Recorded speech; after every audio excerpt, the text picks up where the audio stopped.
Hello friends, GST refund application को GST portal पर किस प्रकार फाइल करना है और डॉक्यूमेंट्स कैसे अटैच करने हैं, इसके लिए टिप्स जीएसटी नेटवर्क के द्वारा जारी किए गए हैं, जिसके बारे में कि हम इस जीएसटी न्यूज़ में डिस्कशन करेंगे। टैक्सील.com के यूट्यूब चैनल पर मैं सी एस सतबीर सिंह आपका स्वागत करता हूं। रेगुलर अपडेट के लिए आप हमारे चैनल को सब्सक्राइब करें, नोटिफिकेशन बेल को प्रेस करना ना भूलें ताकि जैसे ही हम कोई नया अपडेट डालें आपके पास इमीडिएटली यह अपडेट पहुंच जाए। फ्रेंड्स, जीएसटी नेटवर्क के द्वारा टिप्स दिए गए हैं कि यदि आप जीएसटी की रिफंड एप्लीकेशन फाइल करना चाहते हैं तो आपको डॉक्यूमेंट किस प्रकार अपलोड करने हैं, क्योंकि टैक्स पेयर जब भी जीएसटी की रिफंड अप्लाई करेंगे तो उन्हें सपोर्टिंग डॉक्यूमेंट अपलोड करने होते हैं। जीएसटी RFD 01 फॉर्म के साथ जीएसटी कॉमन पोर्टल पर 4 डॉक्यूमेंट अपलोड किए जा सकते हैं, जिनका के साइज़ 5 MB का हो सकता है हर डॉक्यूमेंट का। इस प्रकार टोटल 20 MB के डॉक्यूमेंट अपलोड किए जा सकते हैं। यहाँ पे डॉक्यूमेंट का मतलब क्या है? डॉक्यूमेंट का मतलब एक इनवाइस या फिर एक क्रेडिट या डेबिट नोट नहीं है, बल्कि set of invoices credit and debit note है, जो कि आप स्कैन करके अपलोड कर सकते हैं। और हर जो डॉक्यूमेंट है उसका साइज़ 5 MB और उससे कम होना चाहिए। कि यहाँ पे कोई नंबर ऑफ़ लिमिट भी दी गई है इनवाइस के लिए, क्रेडिट नोट्स के लिए, स्कैन डॉक्यूमेंट में जी नहीं, इसके लिए कोई नंबर ऑफ़ लिमिट नहीं दी गई है। आप स्कैन कर सकते हैं, अपलोड कर सकते हैं अपने डॉक्यूमेंट या फिर मल्टीपल पेजेस, जब तक कि सबका साइज़ जो है 5 MB से कम है। Multiple invoices, debit note, credit note एक डॉक्यूमेंट में इंक्लूड किए जा सकते हैं। जी हाँ, इस केस में आपका जो स्कैनर है उसमें आप मल्टीपल डॉक्यूमेंट जो है वो इंक्लूड कर सकते हैं आप एक ही सिंगल PDF में, या फिर यदि आपका स्कैनर अलाउ नहीं करता है तो उस केस में आप एक वर्ड डॉक्यूमेंट में अपने सभी जो डॉक्यूमेंट हैं उन्हें इंसर्ट कर लेंगे और उसके बाद वर्ड डॉक्यूमेंट को as a PDF format save कर लेंगे।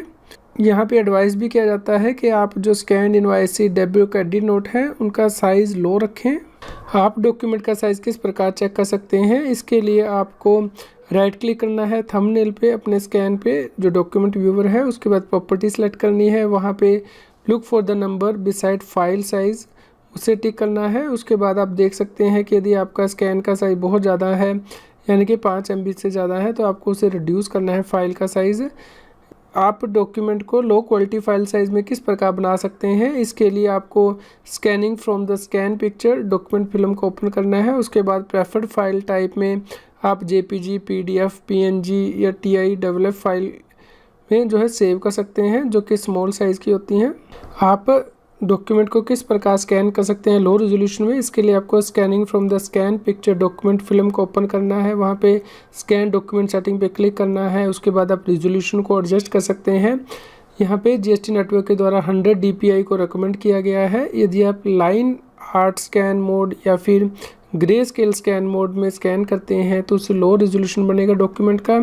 उसके बाद यदि आप ऑनलाइन पब्लिशिंग ऑप्शन सेलेक्ट करते हैं तो भी आपका जो PDF है उसका साइज़ कम होगा, जैसे कि आप अपनी स्क्रीन पे चेक कर पा रहे हैं। यहाँ पे आउटपुट रेजोल्यूशन जो आप सिलेक्ट करेंगे वो 100 सेलेक्ट करेंगे। उसके बाद आपको फाइल को सेव करना है PDF में, ताकि आप जो फाइल का साइज़ है वो रिड्यूस कर सकें। इसके लिए आप आपका जो स्कैन हुआ है PDF में उसे ओपन कर सकते हैं, वहाँ पे एडवांस सेटिंग दी है उसे ओपन करेंगे PDF ऑप्टिमाइज़र में। उसके बाद आप ओके चूज़ करेंगे, उसके बाद सेव कर देंगे फाइल को, जिससे कि फ़ाइल का साइज़ जो है वो रिड्यूस हो जाएगा। यदि फाइल का साइज़ ऑलरेडी कम है तो ये कमांड आपकी काम नहीं करेगी। क्या किसी मोबाइल बेस्ड स्कैनिंग ऐप को यूज़ किया जा सकता है इनवाइस, डेबिट और क्रेडिट नोट को स्कैन करने के लिए? जी हाँ, इसके लिए आप mobile phone based scanning app को यूज़ कर सकते हैं, जैसे कि कैम स्कैनर को, जिससे कि आपकी जो इनवाइसेस हैं डेबिट और क्रेडिट नोट वो मल्टीपल इनवाइसेस एक ही जो फॉर्म है उसमें आपकी आ जाएंगी, एक ही डॉक्यूमेंट उसका बनेगा और उसके बाद आप अपनी रिफ़ंड एप्लीकेशन के साथ इसे अटैच कर सकते हैं। यदि आप अपने स्कैनर की सेटिंग कर देते हैं 100 DPI में, तो उस केस में A4 साइज़ के पेपर आप 50 नंबर से भी ज़्यादा स्कैन कर सकते हैं 100 KB साइज़ के। इसलिए यहाँ पे जीएसटी नेटवर्क के द्वारा ये भी एडवाइस की गई है कि यदि आप मल्टीपल पेज डॉक्यूमेंट स्कैन करना चाहते हैं तो उस केस में आप वो स्कैनर लीजिए जो कि ऑटोमेटिकली मल्टीपल पेजेस को एक ही सिंगल PDF फाइल में स्कैन कर सके। यहाँ पे जीएसटी नेटवर्क ने यह भी कहा है कि आपको अपने डॉक्यूमेंट इंपॉर्टेंस और रेलेवेंस के अकॉर्डिंग ऑर्डर करने हैं, उनका ऑर्डर जो है वो डिटरमिन करना है। तो जो पहले इंपॉर्टेंट और रेलेवेंट डॉक्यूमेंट है वो सबसे पहले स्कैन करें। यदि आपको कोई डाउट है तो आप हेल्प डेस्क में कॉन्टैक्ट कर सकते हैं।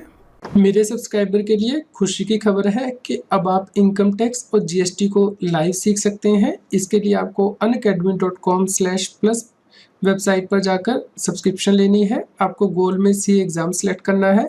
यदि आप referral code CS Satbir use करेंगे तो आपको 10% डिस्काउंट भी मिलेगा। तो आप ज़्यादा से ज़्यादा लोगों से इस वीडियो को शेयर कीजिए ताकि लोग इन क्लासेस का फ़ायदा उठा सकें।